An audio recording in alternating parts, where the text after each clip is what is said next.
प्लास्टिकच्या ड्रमआड लपलेली दारूची काळी तस्करी नाशिक ग्रामीण पोलीस अधीक्षक बाळासाहेब पाटील यांनी चिरडून टाकली आहे.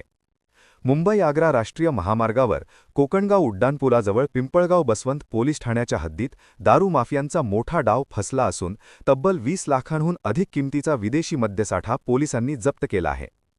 ड्रम रिकामे होते, पण त्या ड्रमच्या आड 200 विदेशी दारूचे बॉक्स ची आयशर ट्रकमधून बेकायदेशीरपणे वाहतूक सुरू होती.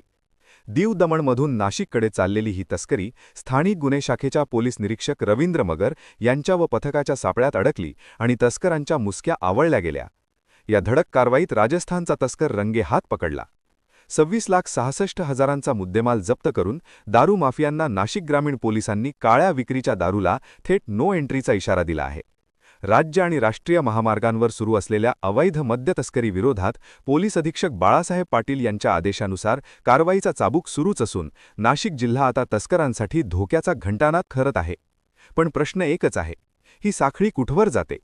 आणखी कोण कोण या काळ्या धंद्यात सहभागी आहेत याचे उत्तर मिळणे गरजेचे आहे. या कारवाईचा पुढील तपास पिंपळगाव पोलीस निरीक्षक प्रदीप देशमुख करत आहेत.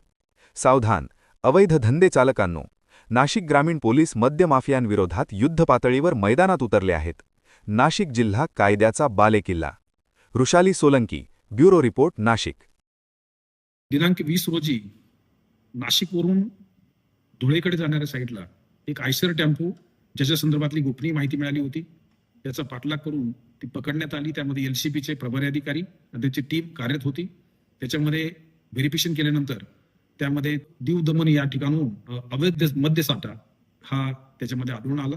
साधारणतः त्याची किंमत 20,25,000 एवढ्या रकमेचे 200 बॉक्स मद्याचे त्यामध्ये मिळून आलेले आहेत.